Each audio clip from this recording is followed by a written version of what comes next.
Pick a lane, please, because you're too good at everything. And you know, it's gonna be a very difficult thing when you come out with your next thing, because then you're gonna come out with another brilliant masterpiece, and it's just gonna be fantastic. And I'm just gonna have to make another hour-long video about something else that you made, and I'm gonna love it.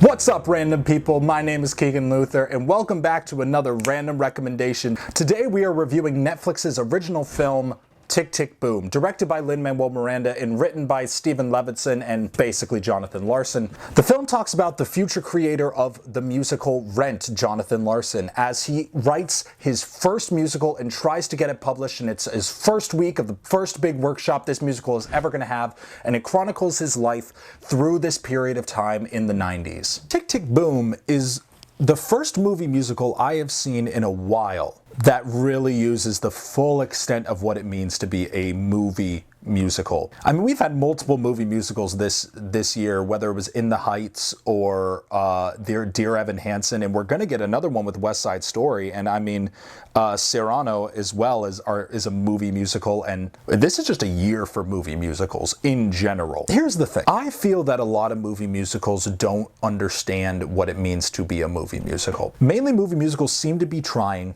to just replicate what was on stage and just put it in a real setting. Very little times do I feel that they use cinematography and editing and choreography to their advantage. And finally, we have a film that actually does that.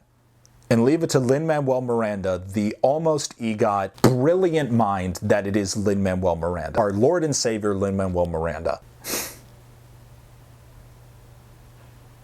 You're too good. But the thing is that what Lin-Manuel did so well, and his whole team, because again, the whole team did it, the cinematographer and crew and everybody really knew how to blend everything together. Whether it was the apartment sequence where they're going through the lobby of this idyllic, you know, 40s style, you know, New York apartment, which was just such a brilliant use of choreography and set design and costume design as just kind of I mean, this is, they truly made the world, according to Jonathan Larson, as interpreted by Lin-Manuel Miranda.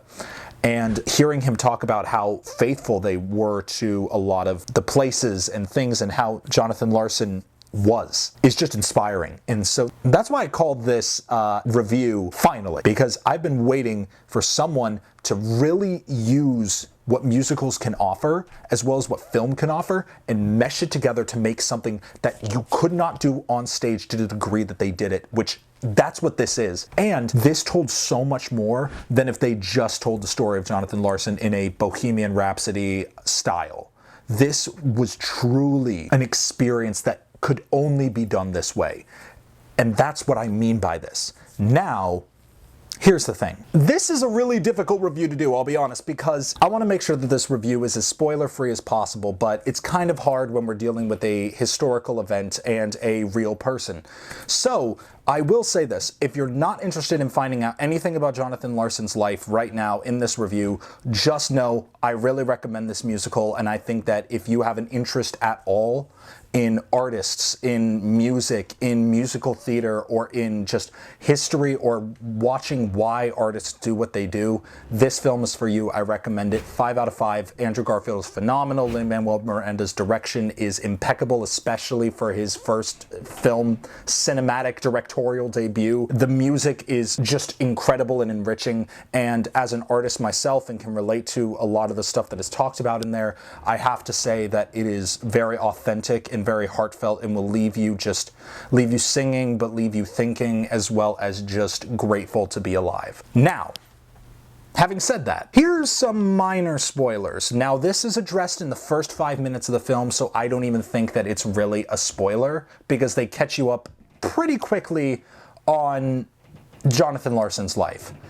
Jonathan Larson ended up creating the musical Rent, the sensational Seasons of Love. You've definitely heard a song from it, even if you didn't know it was from this musical. Now, it changed the Broadway landscape. It was the first really diverse cast that was on Broadway, as well as it was the first rock opera.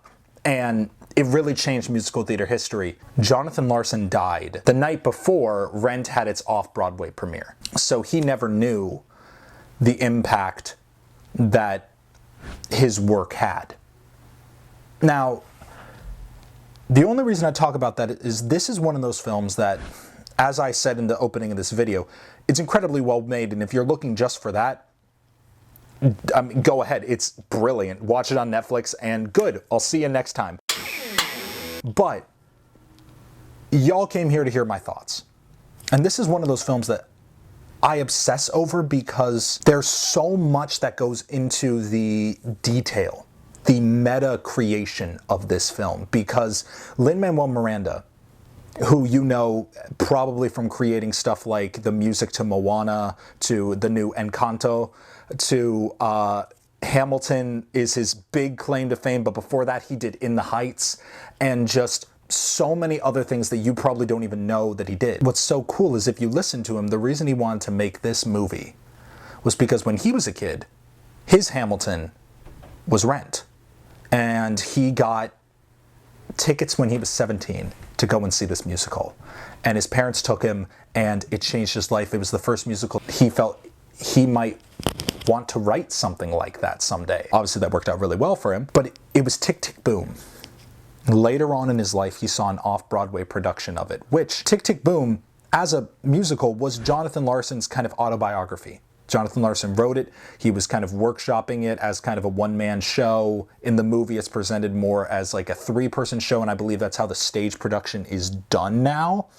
But it was more of him talking about what it means to be an artist, and that's what the film is it's that musical, which is telling the story of how he came to write this musical. And what's funny is Lin-Manuel Miranda saw this musical and felt that it was a musical that made him think about a lot of my life is going to be faced with, I'm going to be writing a lot of things that people might not ever see. Am I okay with that? And can I find a balance in between that I want to create because there's nothing else I'd rather do? Or should I just stop? It asks some very deep questions. And I think that that's why the musical must have spoken to him. And he felt that when the opportunity came along to make a movie version, this was the thing that he wanted to tell. And it's just an absolute masterpiece in that regard. But here's what I think. I think that what Lin-Manuel Miranda did with this piece was he created something for artists to be able to watch and be reminded of what he was reminded of back when he first saw it, which is that Jonathan Larson in this particular movie is working on a musical called Suburbia or something of that nature. And I mean, we've all never heard of Suburbia, the musical, this rock opera about cyborgs and about televisions controlling people. And yeah, the music was a pop. The music was great. The music sounded awesome. And it was kind of a quirky, interesting concept that you could totally see coming from his mind.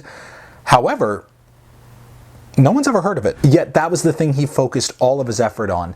All the things that he said, this is going to make me famous. This is it. This is it. If I just put all of my work into this, if I just pour everything I have into this one little show, it's going to go big and it's going to change the landscape of musical theater, and I'll finally be happy. I can stop living from paycheck to paycheck and I can just go and be an artist full time. Well, I'll have to let you see the movie to find out whether or not that ends up working out. What I think is so powerful about it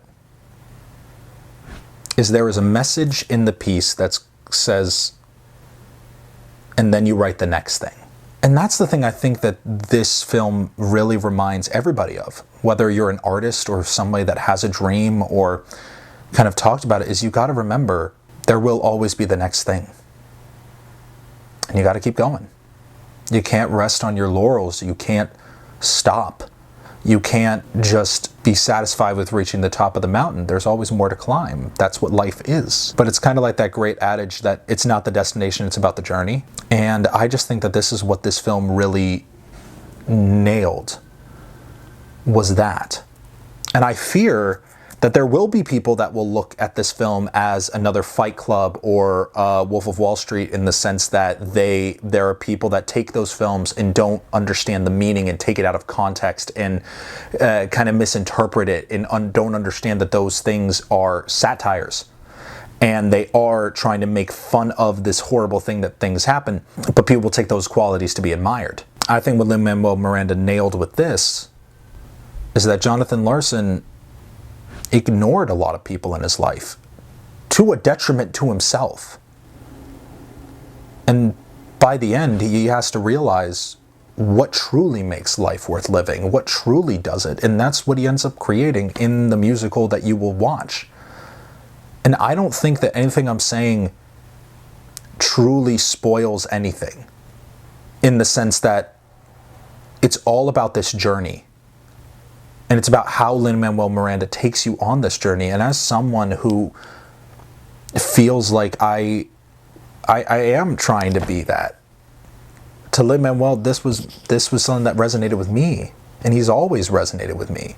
And Andrew Garfield was one of my absolute favorite actors, and I've always felt that he is underused, and here he is just phenomenal. If he does not get an Oscar nomination for this role, it will be a tragedy. I think this is one of his all-time best performances he's ever given. And Lin-Manuel Miranda's direction. I'm very critical of movie musicals because I feel so few people understand what a musical can do to your story. And they think they can just kind of recreate what was on stage for the screen and it'll be fine. I'd rather have a recording of the Broadway show if that's the case. I think you need to understand what film adds to a musical, what the tools you have when you do a musical, and what are the tools you have when you do a film. Now, how do you carry both of those over, and how do you make them mesh? And Lin-Manuel understands that. Whether it's the diner scene, which you guys are going to love, especially if you know anything about Broadway history or are a fan of musicals in general. I'm not going to spoil it, but the cameos there, incredible. Incredible. But it all has a purpose. It all has a meaning. And Lin-Manuel knew that when he directed this. And I just think that Lin-Manuel has an obsession with people whose stories ended before they got to know what the world was impacted by them, whether it was Hamilton or Jonathan Larson. It's really interesting that he keeps picking stories that have people who their songs ended before they could really sing the last verse. But the thing was that it was all about singing the song. It wasn't about finishing it. And that's what life, I think, is I think we have to sing the best song that we can. And whether people learn that song or continue that song, that's not up to us. Jonathan Larson never knew that Rent had the impact it had, but he knew the impact he had on people's lives within his circle. Now we're able to talk about him. We're able to talk about the impact that he had, whether that's something that you resonated with Rent or you resonated with this movie like I did. But I think the thing is that our stories matter and that we matter. But more importantly, the people around us matter, and that we must look to our inner circle. Who knows what we're going to find there? Maybe the best stories yet to tell are the ones that are right in front of our eyes. And at the end of the day, the best story that we will ever tell is the one that we're living currently. So well done, Lin-Manuel. Is there anything you can't do? Just leave something for the rest of us. Leave some, just pick a lane. So I'm personally going to give this film a 5 out of 5. I think that there's no reason for me not to. This was just an incredible film from A to Z. This was just well made, well directed, well written, well acted, well sung. I think the only thing that if I were to knock it for something, it's that there's a lot of inside baseball that I don't know if you're not a fan of musicals or not a fan of this stuff, that if you would enjoy it as much. I really don't know. And if you did, please let me know, because then I'm going to rate it even higher. But I think that anybody that appreciates compelling storytelling, I think, will enjoy this film. But especially if you're an artist, a fan of musicals, a fan of Lin-Manuel Miranda, or a fan of Jonathan Larson, you're going to love this movie. To me, this is truly a main course film. This is a film that, on the triangle of entertainment, is thoughtful, it's creative, and it's fun. It's enjoyable. Now, if you liked this movie, I think that you will also love Bob Fosse's All That Jazz. Now, this is a harder film to find to rent. You might have to order it from the Criterion Collection, but if you're interested in artists who create musicals and just kind of are dealing with, are they enough? This is a little bit more of a cynical film, but it's a great film by Bob Fosse, the acclaimed choreographer and as well as award-winning director. It's brilliant. You can, again, find it on the Criterion Collection. I also believe that if you like this film, you would love Bo Burnham's inside. I think that that is just a very thoughtful piece that, again, is a musical, but is so complex and interesting, and there's truly nothing like it. That is one of the best films of 2021, and I think that if you like this movie, you're gonna love that one too. And I think I'm gonna also say that if you like this, I think Singing in the Rain. I think Singing in the Rain, it's a good classic musical that just really, it fills you with joy, and the choreography is beautiful, and just, there's just something about it that's just really charming and lovely, and I think it just continues to fill you with joy and leaves you skipping down the street. And so at the end of the day, that's what I think. But hey, let me know what you guys think. Just tell me in the comments. Tell me what you want me to talk about more of. Tell me what you liked about this review, and if you agree with me, and if you disagree, tell me why. I'm really excited to hear from you guys. I heard from you guys a little bit with my Belfast review, and I really appreciate the comments. It really helps me make these videos for you guys, and I'm just excited to see what you guys think of this, and let me know what you think of Tick, Tick, Boom. Please go see it. It's on Netflix now, and yeah. And you can find me at Keegan Luther on Instagram or at Random Stuff Ent. You can find me on TikTok at movie_man_opinions. And hopefully I live in your head rent-free. So without further ado, thank you guys for watching, and hey, let's watch something together.